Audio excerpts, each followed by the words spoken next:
Olá pessoal, tudo bem com vocês?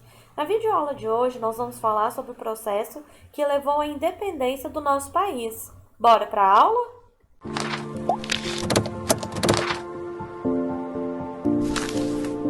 Bom pessoal, antes de nós falarmos do contexto específico que leva à independência do nosso país, é bom a gente lembrar algumas questões do ponto de vista da conjuntura internacional que são muito importantes para todos os processos de independência na América e que são elementos que estão interligados entre si.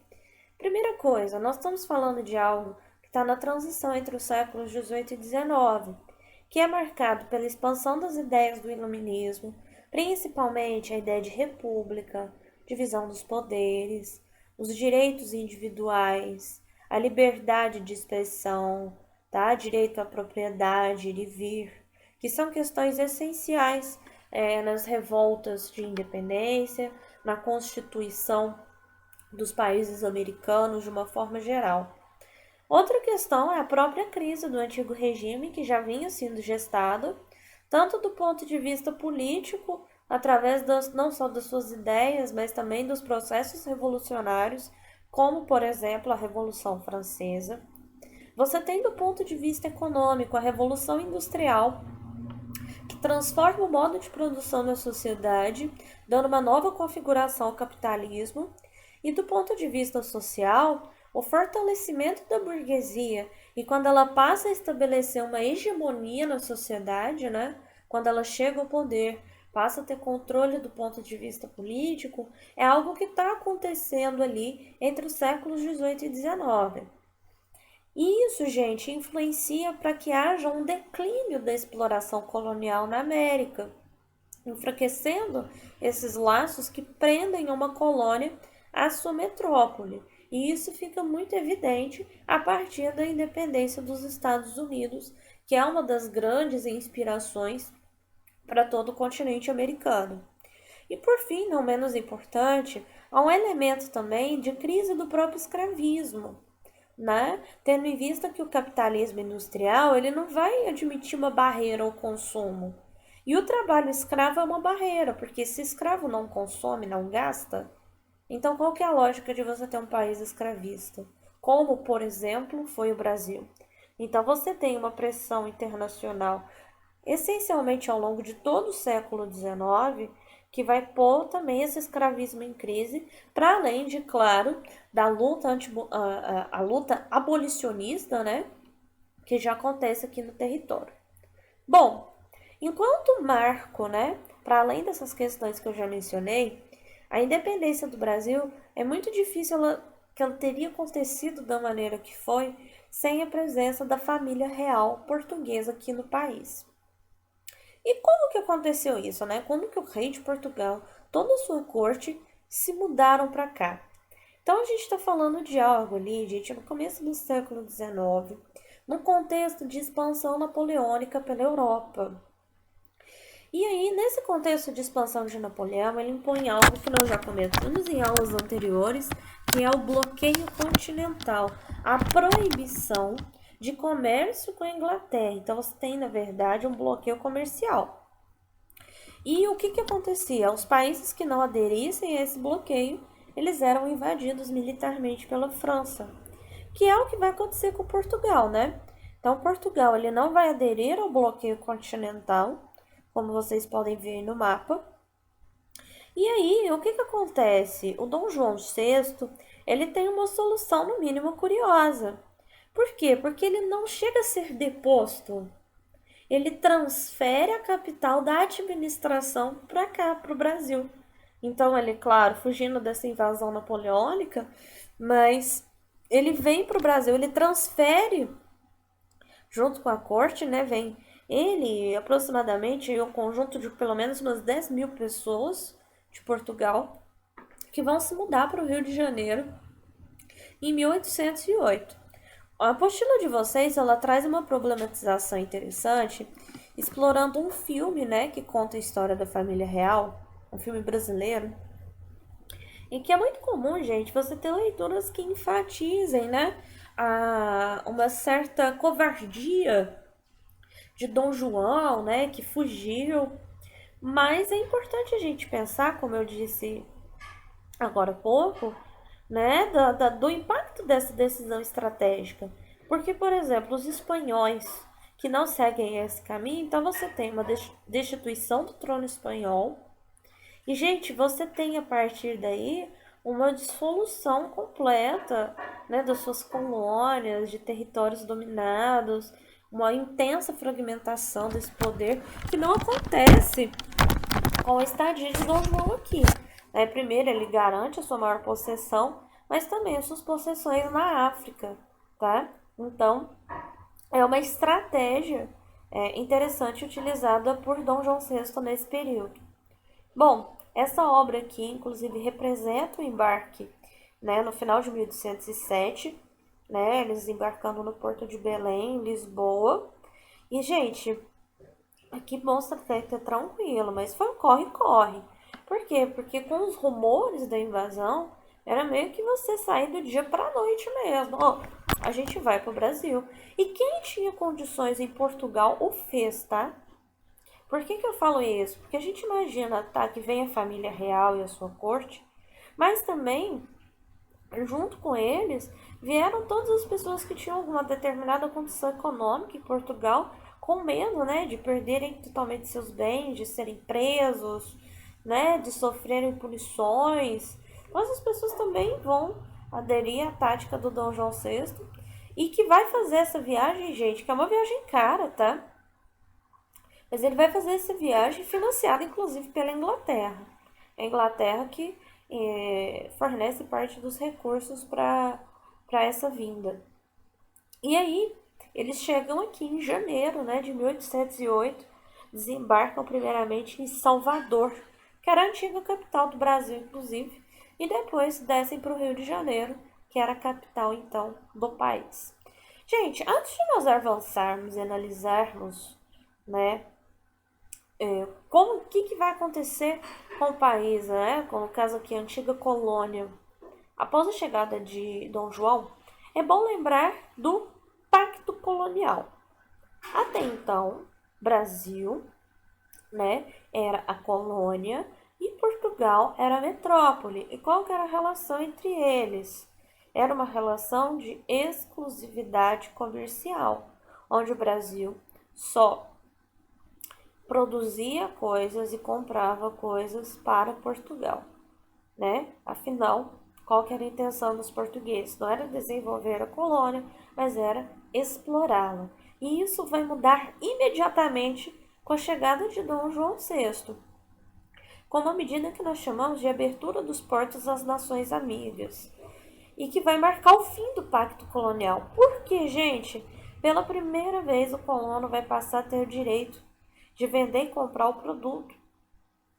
No caso da Inglaterra, porque que nações amigas são essas em geral? Está se referindo à Inglaterra. Então, você tem uma mudança do ponto de vista econômico e de exploração colonial aí muito interessante, tá? Então, essa é uma primeira grande mudança com a chegada da família real, tá? Então, é uma questão importante. E claro, né, gente, a burguesia que havia aqui no Brasil acabou saindo perdendo com essa nova política econômica, porque ao contrário do que se espera, né, muitos comerciantes aqui vão se ver, né, tendo que concorrer com produtos ingleses em melhores condições, né, de preço. E claro, isso vai gerar alguns problemas aí, tá? Você também tem a assinatura de um alvará de liberdade industrial, que na prática não vai mudar muita coisa, embora permita, né, a construção de manufaturas, mas a industrialização mesmo, ela só vai vir na segunda metade do século XIX, já no segundo reinado, tá bom? Outra medida importante, que vem 2 anos depois, que é o Tratado de Aliança e Amizade e o Tratado de Comércio e Navegação, também estabelecidos com a Inglaterra, onde os ingleses eles passam a ter liberdade religiosa aqui, então se permite a prática do anglicanismo. Até então, aqui no nosso território, você só poderia ser católico. né? A Inglaterra acaba confirmando seus privilégios, né, sobre o Império Português e ganha muito com isso, né, gente? Nada de graça, tá? Então, inclusive os ingleses que viviam aqui, eles só poderiam ser julgados pelas leis inglesas, que é algo impensável hoje. Mas a questão principal, que é parte, né, do Tratado de Comércio e Navegação, é os impostos cobrados. Veja bem, você tem um imposto de 15% sobre os produtos ingleses, 16% sobre os portugueses e 24% sobre os de outros países. Então veja, era mais vantajoso você comprar algo que vinha da Inglaterra do que de Portugal. Entende? Então, claro que você vai ter aí um grande privilégio no comércio inglês. E, gente, o Brasil se vê, inclusive, inundado de diversas mercadorias importadas, ah, e que, inclusive, vai se refletir muito nos próprios costumes e hábitos aqui no nosso país, principalmente no Rio. Gente, se eles se mudam para o Rio, que cara é essa do Rio de Janeiro que recebe Dom João VI e mais de 10 mil pessoas? Gente, não tinha um mínimo de infraestrutura básica. Não tinha acesso adequado à água, não tinha um tipo adequado de iluminação. Serviços de limpeza, então nem se fala. E pior de tudo, gente, não tinha espaço para receber essas pessoas. Não precisa levantar milhares de moradias do nada. Tanto é que boa parte da população foi despejada de suas casas para receber a comitiva que vinha com Dom João VI. Inclusive se colocava selos nas portas das casas, que eram, dizia assim, PR, propriedade do rei. Independente se aquilo era seu, se você construiu, né, aquilo não era levado em consideração, você era simplesmente desalojado. E aqui no Brasil até se fez uma piada, que esse PR era propriedade roubada. Então, você chega aí tendo que acomodar, né, literalmente milhares de pessoas num rio sem nenhum tipo de infraestrutura. E outra coisa que é interessante é porque a partir do momento que você tem essa entrada aí dos portugueses, né, no rio, você tem uma série de mudanças de hábitos, tá? Da população que vive na capital em especial. Porque você passa a buscar se aproximar, né? A ideia do brasileiro é buscar se aproximar muito mais do modo de vida europeu, né? De hábitos relacionados à vida dos portugueses. Então, por exemplo, a gente vê isso nas roupas, né? Roupas longas, com tecidos pesados, mesmo no clima quentíssimo que é do Rio de Janeiro. E aí tem uma pintura que é que tá aí na tela, que chama-se Um Funcionário a Passeio com Sua Família, é uma gravura de 1831, e que mostra muito esse próprio modelo de sociedade no Rio de Janeiro, né, que é um modelo patriarcal. Então, à frente aí, você tem o homem, né, esposa, filhos, escravos, né, que mostrava a própria hierarquia social dessa sociedade. Então, é um aspecto interessante. Nós vamos falar do autor dessa pintura mais à frente na nossa aula de hoje. Bom, quais são as mudanças, né, que vão acontecer além disso no Rio de Janeiro? Como o Dom João chega e não tem essas estruturas básicas, então ele vai mandar construir uma série de instituições que até então existiam no Brasil, como uma academia militar, que passa a ter um banco, poder ter imprensa. Então, o surgimento da imprensa, inclusive, nesse período, da imprensa aqui no Brasil, né? Que até então era proibida. A Biblioteca Real, que hoje, por exemplo, você pode visitá-la, que é a Biblioteca Nacional, que está no Rio de Janeiro. Escolas de medicina da Bahia no Rio, até então não era permitido, né? Instituições de ensino superior aqui, né? O Real Teatro, o Museu Nacional. Então, que são itens aí, né, essenciais a esse modo de vida, né, da corte portuguesa, né? Então tentam recriar algumas coisas e como que eles vão se organizar, né? Então, já que por um tempo o Rio ia ser a capital do Império Português, né? Então vamos torná-lo com a cara de capital, lembrando, né, coisas que já vi em Lisboa. E, gente, um aspecto interessante ao longo desse meio tempo é que Napoleão, ele é derrotado em 1815, e com a derrota napoleônica em 1815, vem o Congresso de Viena, né? E o Congresso de Viena é que toma as principais deliberações, né, de como que ficaria a Europa, né? Então aí você tem uma tentativa de restauração das monarquias destituídas, uma tentativa de manter a todo custo a sociedade de antigo regime. Mas algo que é interessante e que leva a uma outra medida é que o Congresso de Viena não aceita que o governo de Dom João VI seja aqui no Brasil, né? Tipo assim, você tá governando a sua colônia? E aí o que o Dom João VI faz para driblar isso? Torna o Brasil como parte do reino português. Então a gente deixa de ser colônia em termos práticos e passa a ser um território integrado a Portugal. Tanto que aqui vira Reino Unido de Portugal, Brasil e Algarves. A gente não tinha mais, né, que ter exclusividades coloniais com os portugueses. A gente era parte do Império Português. Então, esse é um aspecto interessante das transformações que estão acontecendo. E que, gente, gravem que isso é muito importante.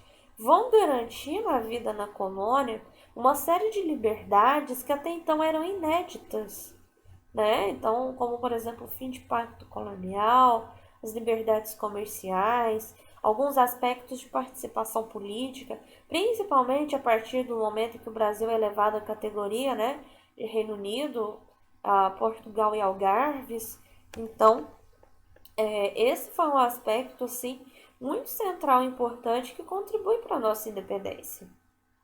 Outro aspecto interessante ainda na estadia de Dom João VI no Brasil é que, né, passados aí os conflitos com os franceses e a derrota de Napoleão, você tem aqui a contratação de uma missão artística francesa, que são além de pintores, né, você também pesquisadores diversos que vêm da França para o Brasil, né? O Dom João VI era um grande admirador das artes, incentivava e vai pagar essas pessoas para virem para o Brasil para registrar. E aí a apostila de vocês destaca talvez o nome mais relevante dessa missão artística, que é o Jean-Baptiste Debré.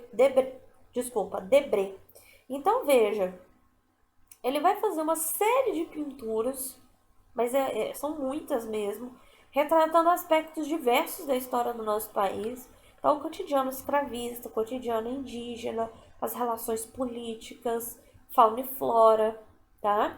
E que vão dar uma representação visual muito precisa e muito interessante sobre a vida aqui no país. Então, essa, por exemplo, é uma imagem de 1826, mostrando o cirurgião negro, né, escravo, colocando ventosas, que é um método de tratamento alternativo para uma série de doenças, e principalmente por dores musculares. Vocês já me perguntaram isso, inclusive, em sala de aula, e mostrando aí o tratamento com ventosas, por exemplo, né? Porque muitos dos escravizados, é bom lembrar, gente, tinham uma vida normal antes de serem capturados como prisioneiros de guerra e enviados para outros lugares do mundo, tá?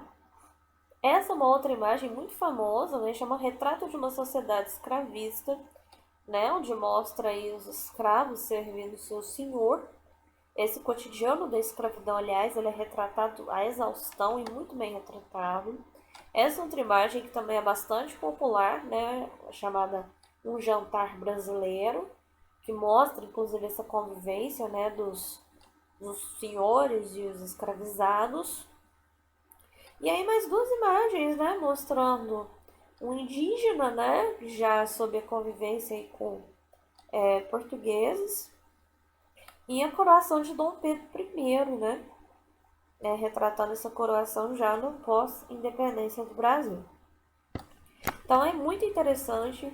Se vocês depois quiserem, eu vou deixar aqui na descrição alguns links para vocês procurarem mais informações sobre a missão artística francesa e principalmente sobre as pinturas do Debré, que trazem aspectos até então muito desconhecidos, né, ou que não haviam sido representados e estudados é, em relação ao contexto no Brasil. Em termos de política externa, gente, cabe destacar aí que nós vamos ter duas invasões a territórios não brasileiros. O primeiro é a invasão à Guiana Francesa, tá? Que ela acontece logo no período que a família real chega aqui e invade até então a antiga colônia da França, né? Essa invasão ela vai durar até 1817, depois esse território é devolvido aos franceses, tá? Mas a invasão dele é no contexto mesmo das guerras napoleônicas, né? Como uma, inclusive, retaliação, né? Ó, você invadiu Portugal, a gente invade a Guiana aqui. Era o que dava para fazer na época, né? E em 1817, você tem uma outra invasão que não está relacionada a esse contexto internacional, que é a invasão da Cisplatina. Cisplatina é onde hoje, gente, fica o Uruguai, tá? E que era uma região rica em pecuária, estratégica por conta do acesso ao Rio do Prata, tá? E ali nessa região, no sul do país de forma geral, né, é muito conhecida ali pela produção de charque, couro. Então, essa área aí da Cisplatina, ela vai ficar sob domínio português e depois brasileiro por mais de 10 anos, né? E esse domínio só termina quando acontece a independência do Uruguai e que aí se torna um território independente.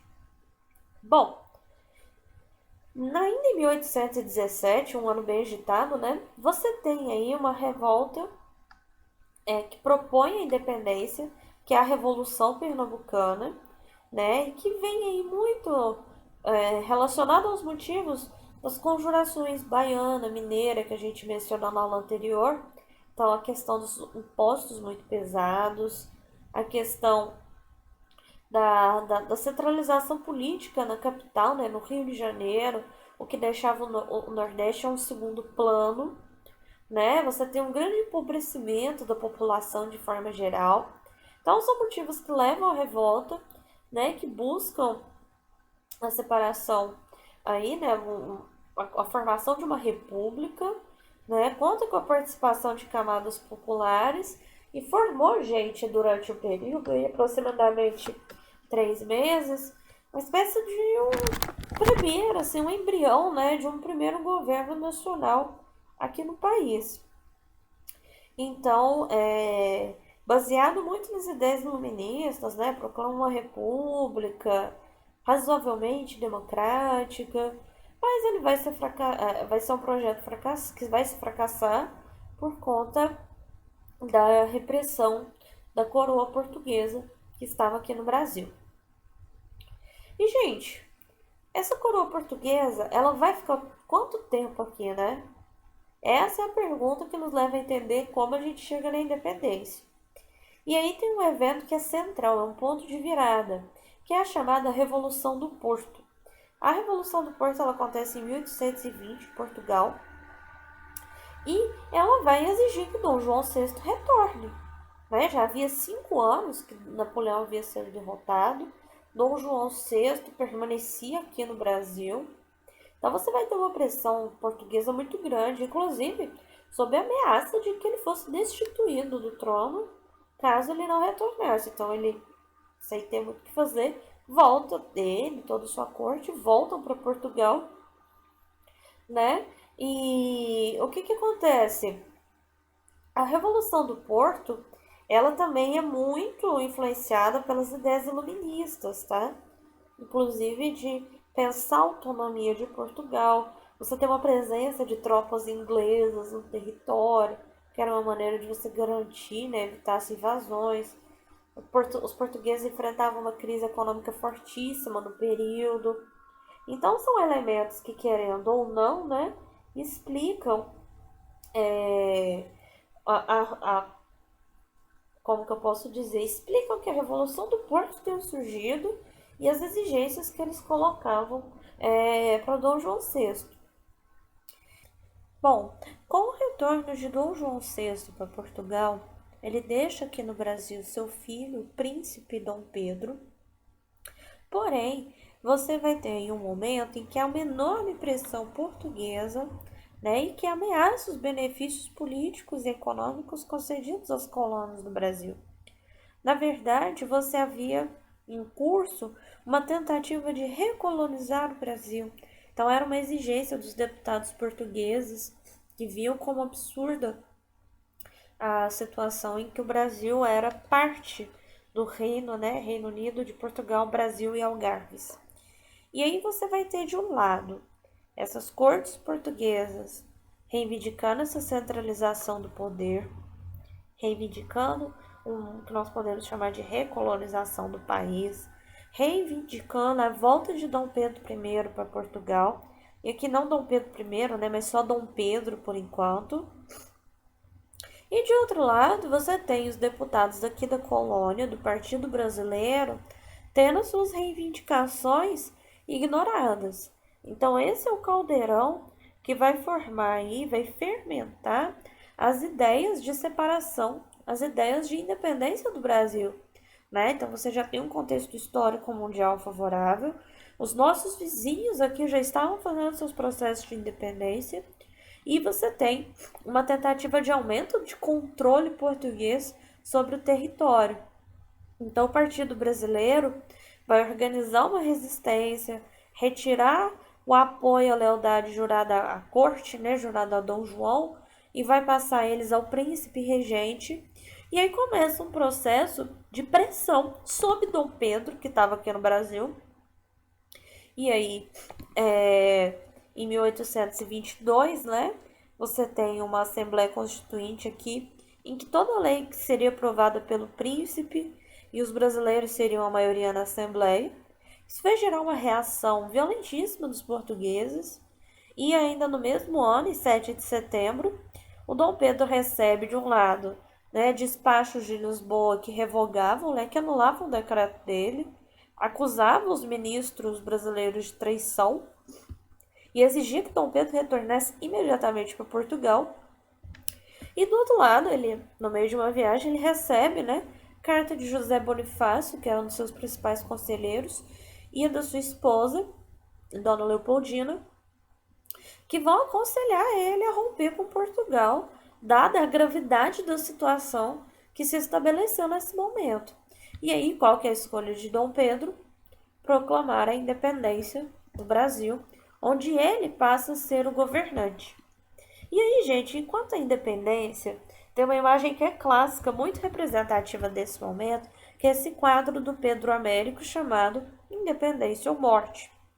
E aí a apostila de vocês traz algumas análises interessantes, questionando se é possível mesmo esse cenário ser o cenário da independência, todo esse contexto no qual, né, se vendeu, né, de heroísmo e de luta, né, da proclamação, ele realmente aconteceu. E a gente pode observar algumas coisas interessantes nesse quadro. Primeiro, né, a Casa do Grito do Ipiranga, né, ela provavelmente nem existia. Então você não tem nenhum registro que prove que ela existia. O grito da independência ele não acontece às margens do rio Ipiranga, como mostra o quadro, né? Muito provavelmente quando Dom Pedro decide pela independência, ele estava retornando de Santos para uma colina com uma séria crise de diarreia por algum tipo de intoxicação. Eles também não vinham vestidos com os uniformes de gala no momento dessa proclamação, e muito menos foi feito em cima de um cavalo, né? Em geral, essas viagens eram feitas no lombo de mulas, né? Que era o animal mais utilizado para as longas viagens que se fazia na época, certo? Bom, essa é a primeira bandeira do Brasil, que já tem o verde e amarelo clássico, porém aqui com ao centro o brasão imperial.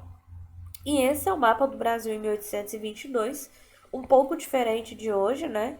Então você tem alguns territórios aqui que ainda não são incorporados, né? Então aqui, ao sul. Você tem a Cisplatina, que é onde é o Uruguai hoje, que deixa de ser parte do nosso território. E a divisão dos estados, que até então eram chamados de províncias, também eram bem diferentes. Né? Então, por exemplo, só você vê a província do Mato Grosso, do Grão-Pará, Maranhão, Goiás, né? Por exemplo, essa região toda aqui pertencia a Goiás, onde nós estamos, que é o Triângulo Mineiro. Então, você tem aí, né, formado o mapa do país em 1822, que é um pouquinho diferente de hoje. Bom, e para finalizar, né, gente, e o pós-independência?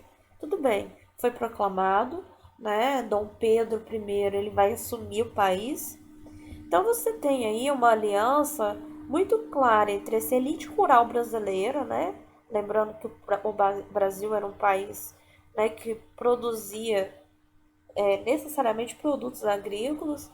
E nos anos seguintes aí à independência, você vai ter um investimento na produção do café, que vai ser o grande produto de exportação brasileira no século XIX. E a gente pode chamar que houve uma certa independência conservadora. Primeiro porque você mantém a monarquia como regime de governo, o que não acontece na maioria dos países que são os nossos vizinhos. Segundo, por manter a escravidão, né? Em que pese que a maioria dos países da América mantém após a sua independência, essa era uma demanda de origem popular, tendo em vista que a maior parte da população que habitava o Brasil era composta por escravos e ex-escravizados. Você não tem uma liberdade política, então essa liberdade ela é comercial e olhe lá, de modo que a gente acaba fortalecendo uma economia que é agrária, baseada na grande propriedade, dependente exclusivamente de exportar para a Europa em especial. E a gente tem o início que nós dependemos muito da Inglaterra economicamente, tá? Inclusive contraindo diversos empréstimos, o que vão contribuir para aumentar a dívida externa brasileira. O reconhecimento da nossa independência ele não foi imediato. O primeiro país que vai fazer os Estados Unidos, em 1824, com base na doutrina Monroe, que era a tentativa norte-americana de garantir a sua influência sobre os demais países da América. No ano seguinte, Portugal reconhece a independência, ainda que mediante uma pesada indenização que o Brasil foi obrigado a pagar a Portugal. E no ano seguinte, a Inglaterra reconhece a nossa independência, né? O Brasil como um país que não tem mais laços com Portugal. E a partir daí, diversos países no mundo passam a reconhecer o Brasil como um país independente. Bom, eu deixo aqui para vocês algumas dicas para ampliarem alguns assuntos relacionados ao processo de independência do Brasil. E o primeiro é esse vídeo do canal Nerdologia, que fala da chegada da família real, trazendo alguns aspectos que que a gente não comentou nessa aula. Um vídeo muito bom, muito tranquilo de se assistir. Esse outro vídeo é um vídeo curtinho, falando um pouco sobre a Maria Quitéria, que é considerada a heroína da nossa independência.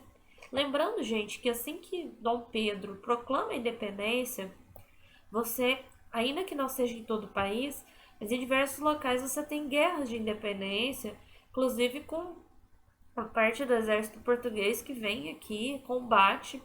E a Maria Quitéria, ela é considerada uma grande liderança nesse movimento pró-independência, de lutar literalmente contra as tropas portuguesas, né?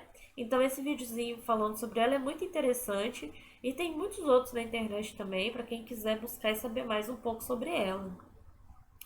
E aqui tem duas indicações de vídeos, né, que tá até no QR Code na apostila, que fala, é uma série na verdade, né, que passou na televisão, falando sobre a história do Brasil, em que o Dan Stubach, que é ator, né, ele apresenta com alguns comentários da Lilia Schwartz, que é uma historiadora, e aí você tem a encenação de uma série de questões relacionadas a esse processo de independência, fala da Revolução Pernambucana, mostra como aconteceu a independência. Então, é uma série de vídeos, né? Então, aí a leitura do QR Code vai levar vocês para eles. e que é muito interessante, é uma forma também de visualizar em parte os acontecimentos que a gente está narrando aqui nessa aula, tá bom? Bom, pessoal, espero que vocês tenham gostado da aula de hoje. Qualquer dúvida, acompanhe aqui as postagens no nosso canal. A playlist aparece aí para vocês, para quem quiser retomar as aulas anteriores. Ative o sininho para receber as notificações, curta, compartilhe com os colegas, tá bom? Um beijo para vocês e até a próxima!